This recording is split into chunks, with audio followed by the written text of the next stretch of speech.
Hello and welcome to another installment of Comparative Reasoning. I'm your host, Sidra Kennedy, and I want to bring something up. I want to talk about anti-vaxxers. And before you click away, I'm not doing a deep dive.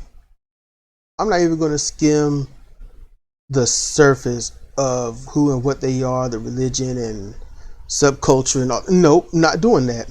No, I am going to be very blunt about this. Okay?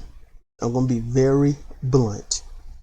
The first time I heard about anti-vaccinations were like roughly around 1985.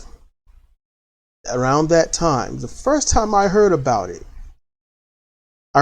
again in the mid 90s, and it started blowing up around the late 90s, and I mean really blowing up where it got national attention.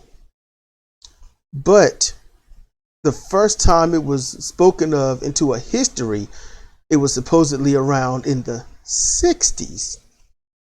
In the early 60s, it was talked about. Now, the anti-vaxxers and stuff pull up legitimate gripes about the vaccines causing autism, Asperger's, whichever you want to call it, and other mental illnesses and whatnot. I understand that. I do.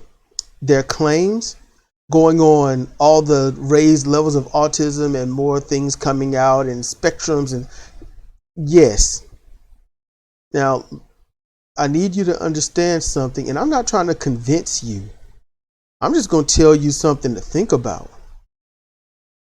At the times this anti-vaccination and all these little health concerns came up, is also during the generation of children that were born, bred and raised at the time, and the subtle beginning ending area of asbestos and lead in paint. And when you go into those new homes, those fresh, beautifully painted new homes, and the ceilings have been reworked, you got a heaping dosage of that stuff. You get a vaccination, and what you pass on to your children, a good percentage of them came out with autism and things like that, and they blame the vaccinations. I want you to think about that. That was in the 60s. It happened again in the 70s. It started up again in the 80s, caught national wind in the 90s, and within the 80s and 90s is when they were really finalizing and damn near outlawing all of the asbestos and lead paint. And the lead paint didn't even stop, not necessarily until the early 2000s.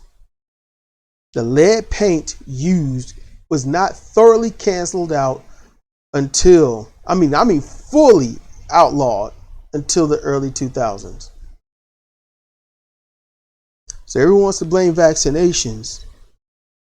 When you think about it, it correlates. It strongly correlates with the usage of asbestos and paints. And it also correlates with something else. Pesticides and weed killers and things like that. Things controlled by 3M and Monsanto and other things like that. So to the anti-vaxxers, I would like for you to truthfully and honestly sit down and think about it. Just think about the timing. Think about what was used. Do some research. It's all right. I'm not telling you what to believe. I'm just saying stop throwing everything into one basket, because that basket got too many holes in it. This has been Cedric Kennedy for Comparative Reasoning. Thank you for listening.